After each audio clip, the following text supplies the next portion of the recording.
नमस्कार, मैं जनवक्ता Shivam Gautam. Supreme court में आज कुलदीप सिंह सेंगर मामले की सुनवाई हुई। ये वही मामला है जिसकी वजह से पिछले एक हफ्ते में बहुत ज्यादा हंगामा देखने को मिल रहा है और इस मामले में भारत के सीजेआई की बेंच ने साफ तौर पर उन लोगों को चेतावनी दे दी है जो इस मामले में राजनीति करने की कोशिश कर रहे हैं। सीजेआई की बेंच ने कहा कि इस मामले में राजनीति न की जाए, हंगामा करके जो व्यवस्था के ऊपर दबाव बनाने की अनावश्यक कोशिश की जा रही है उसको रोका जाना चाहिए। जो भी बहस है वो अदालत में होगी, सड़कों पर हंगामा करने से कुछ नहीं होगा। और ये कहते हुए इस बेंच ने हाई कोर्ट के उस फैसले को स्टे कर दिया है जिसमें कि कुलदीप सिंह सेंगर को एक तरीके से जमानत दी गई थी। हालांकि इस मामले की हकीकत ये थी कि उस जमानत के बावजूद कुलदीप सेंगर जेल से बाहर नहीं आ सकता था, लेकिन कुछ लोगों ने ये कोशिश की और इसमें बहुत सारे वो इन्फ्लुएंसर भी थे, तथाकथित पत्रकार भी थे जो ये दिखाने की कोशिश कर रहे थे कि कोर्ट ने कुलदीप सेंगर को पॉक्सो के केस में राहत दे दी है। लेकिन ये राहत नहीं मिली थी क्योंकि कुलदीप सेंगर 10 साल के लिए जेल में है और एक मामले में जिसमें कि उसने 7 साल की सजा पूरी कर ली थी उसमें उसको राहत दी गई थी और ये कहा गया था कि जो ये मामला ये दिखाने की कोशिश की गई है कि कुलदीप सेंगर एक पब्लिक सर्वेंट था, चूंकि वो पब्लिक सर्वेंट की डेफिनेशन में नहीं आता है इसलिए पॉक्सो के मामले में उसको उम्र कैद या 20 साल की सजा नहीं हो सकती, उसको 7 साल की सजा हो सकती है और वो 7 साल 5 महीने की सजा चूंकि भुगत चुका है इसलिए इस मामले में उसको राहत दी जाती है। लेकिन विपक्षी पार्टियों की तरफ से और कुछ एनजीओ की तरफ से हंगामा किया जाने लगा। ये कहने की कोशिश की गई कि जज बिक गए हैं, जजों को खरीद लिया गया है, बीजेपी का ये विधायक रहा है इसलिए इसको राहत दी जा रही है। मामला सुप्रीम कोर्ट में पहुंचा, सीबीआई ने वहां पर अपील की और साथ ही साथ सीबीआई की तरफ से सॉलिसिटर जनरल तुषार मेहता ने साफ तौर पर सुप्रीम कोर्ट को ये आग्रह किया कि देखिए किस तरीके से इस मामले का राजनीतिकरण किया जा रहा है। ये आरोप लगाए जा रहे हैं कि इन जजों को पहचान लीजिए, ये वही लोग हैं जो बिक गए हैं और जिन्होंने बिकने के बाद फैसला दिया है। यूट्यूब पर भी कुछ अधकचरा ज्ञान रखने वाले, कानून की समझ न रखने वाले बहुत सारे ऐसे ज्ञानी हैं जो ज्ञान बांटते फिरते हैं। उन्हें इस मामले का पूरा पता नहीं था, उसके बावजूद वो कोर्ट पर आरोप लगा रहे थे और ये कहने की कोशिश कर रहे थे कि इस मामले में भारतीय जनता पार्टी की सरकार होने की वजह से कुलदीप सिंह सेंगर को राहत मिली है। लेकिन सुप्रीम कोर्ट ने इस मामले को अब 4 हफ्ते के लिए टाल दिया है। जो आदेश था उसको स्टे कर दिया गया है और सुप्रीम कोर्ट इस पूरे मामले की अब समीक्षा करेगा।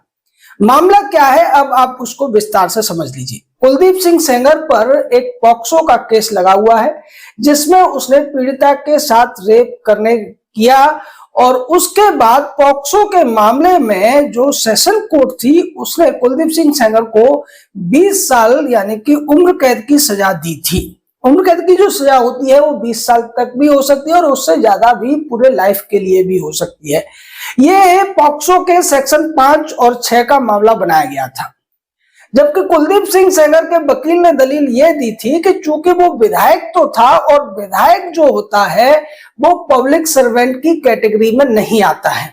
और किसी सामान्य नागरिक के ऊपर अगर पॉक्सो का केस लगता है तो वो सेक्शन 3 के तहत दंडनीय होता है जिसमें 7 साल तक की सजा हो सकती है। लेकिन अगर सीरियस केस बनता है तो फिर उसमें उम्र कैद की भी सजा हो सकती है और यहाँ पर चूंकि कुलदीप सिंह सेंगर पब्लिक सर्वेंट के दायरे में नहीं आता है इसलिए ये जो उम्र कैद की सजा दी गई है वो गलत है और इस दलील को सही मानते हुए हाई कोर्ट ने फैसला दिया था कि पॉक्सो के मामले में कुलदीप सेंगर को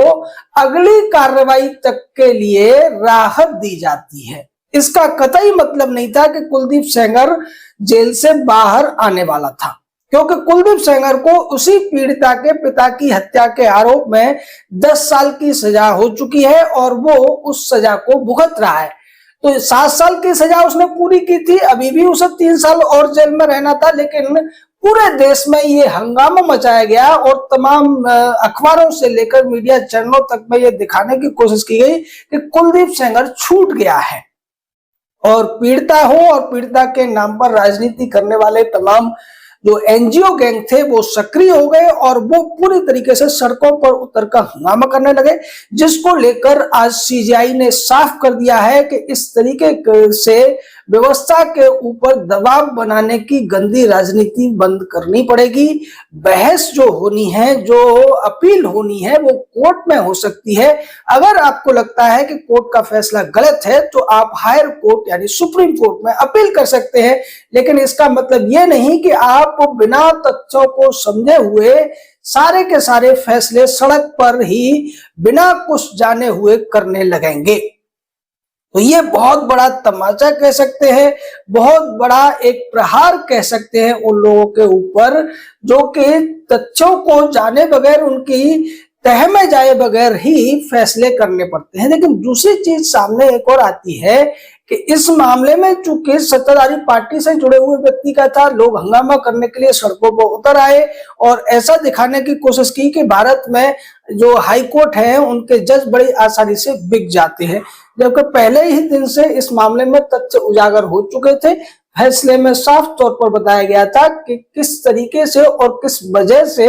कुलदीप सेंगर को एक सजा में छूट या फिर जो वास्तविक सजा होनी चाहिए उसकी बात कोर्ट ने की है। लेकिन दूसरी तरफ आप देखिए, पिछले 6 महीने में 2 बड़े फैसले आए थे और वो फैसले चूंकि समाज से ही जुड़े हुए थे, लेकिन उसमें जो दूसरी पार्टी थी जिसको राहत दी गई थी, वो पार्टी ऐसा लगता है कि ये जो हंगामा करने वाले लोग हैं उनके ही ग्रुप के लोग थे। मुंबई हाईकोर्ट का जो मुंबई ट्रेन ब्लास्ट मामले में फैसला आया था उसके खिलाफ सड़कों पर कोई प्रदर्शन नहीं हुआ, जबकि उस मामले में 80 से ज्यादा लोगों की जाने गई थी और 500 से ज्यादा लोग मुंबई ब्लास्ट में घायल हुए थे। उसी तरीके से जो पेंडेर का मामला था, निठारी कांड का मामला था, उस पर भी कोई बहुत ज्यादा हो हंगामा देखने को नहीं मिला, क्योंकि वहां राजनीतिक पार्टियों को अपनी रोटी सेकने का कोई मौका दिखाई नहीं दे रहा था। लेकिन यहां पर उन्हें लगा कि अगर वो इस मुद्दे को उठाएंगे तो उत्तर प्रदेश की योगी आदित्यनाथ सरकार पर सवाल खड़े कर सकेंगे, केंद्र सरकार पर सवाल खड़े कर सकेंगे और ये कह सकेंगे कि वो अपने लोगों को बचाने के लिए कोर्ट पर भी दबाव बनाते हैं। जबकि हकीकत पहले ही दिन साफ हो चुकी थी कि कुलदीप सेंगर को कोई राहत नहीं मिली है, केवल कानूनी तौर पर जो उसको एक्सेसिव पनिशमेंट दिया गया है उसकी व्याख्या की है हाईकोर्ट ने, और साथ में हाईकोर्ट ने यह कहा है कि जो एग्रीड पार्टी है, जो विक्टिम्स है, वो इसके खिलाफ अपील भी कर सकते हैं, क्योंकि यहाँ पर जो मामला है वो कानून की सही तरीके से व्याख्या का मामला है, किसी तरीके से अपराधी को फेवर करने की बात नहीं है।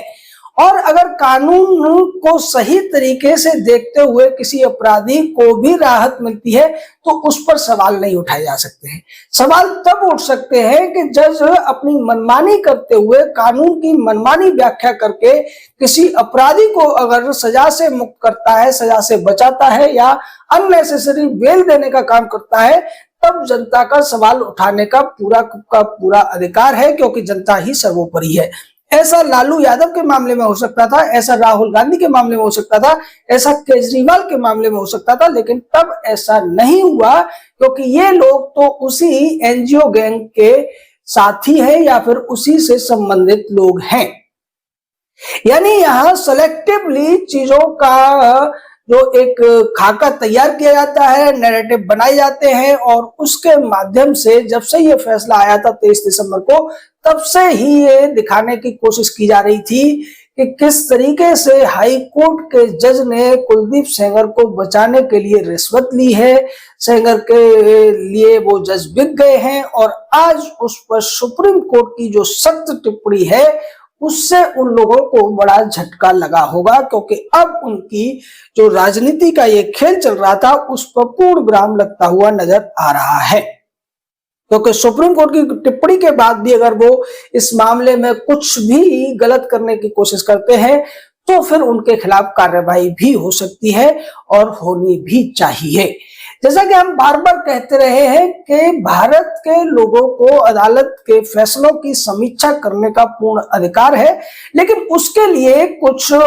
जरूरी कारण होने चाहिए। अगर वहां पर कानून का उल्लंघन हुआ है, कानून की मनमानी व्याख्या हुई है, कुछ लोगों को फायदा पहुंचाया गया है, तो जनता का ये कर्तव्य बनता है कि वो इसके खिलाफ अपनी राय व्यक्त करे और अपने अधिकारों की मांग करे। लेकिन जब कानून की व्याख्या अगर सही तरीके से की गई है, लीगल फैक्ट्स के आधार पर, इस पूरे मामले में कोई भी व्यक्ति सीधे तौर पर सवाल नहीं उठा पा रहा था। सिर्फ और सिर्फ सेंटिमेंटल लोगों को करके वो लोग हंगामा करने की कोशिश कर रहे थे, इसका राजनीतिकरण कर रहे थे और इसके द्वारा अनावश्यक रूप से जजों के ऊपर दबाव भी बनाए जाने की कोशिश की जा रही थी। सोशल मीडिया में उन जज को बदनाम करने की कोशिश की जा रही थी, उन्हें भ्रष्ट बताने की कोशिश की जा रही थी, जबकि उन्होंने अपने फैसले में साफ तौर पर दिखाया था कि किस रीजनिंग के आधार पर उन्होंने ये फैसला लिया है। और कोई भी व्यक्ति जो लॉ की जानकारी रखता है, लॉ लिटरेट है या एडवोकेट है, वो भी कह सकता है कि जज ने इस मामले में कोई भी गलत फैसला नहीं लिया था। और चूंकि हंगामा बहुत ज्यादा बढ़ गया, सीबीआई ने इसके खिलाफ सुप्रीम कोर्ट में अपील दायर की और उसकी एक वजह यह भी है कि अब सीबीआई ये चाहती है कि एक जज के बजाय ये बात, इसका जो निपटारा है वो सुप्रीम कोर्ट करे कि क्या कुलदीप सेंगर पर पॉक्सो एक्ट की धारा 5 और 6 लागू होती है या नहीं होती है। ये मामला केवल कुलदीप सेंगर के ही जो पूरा फैसला है उसको ही निपटारा नहीं करेगा, बल्कि आगे आने वाले समय में भी इस बात का निर्णय करेगा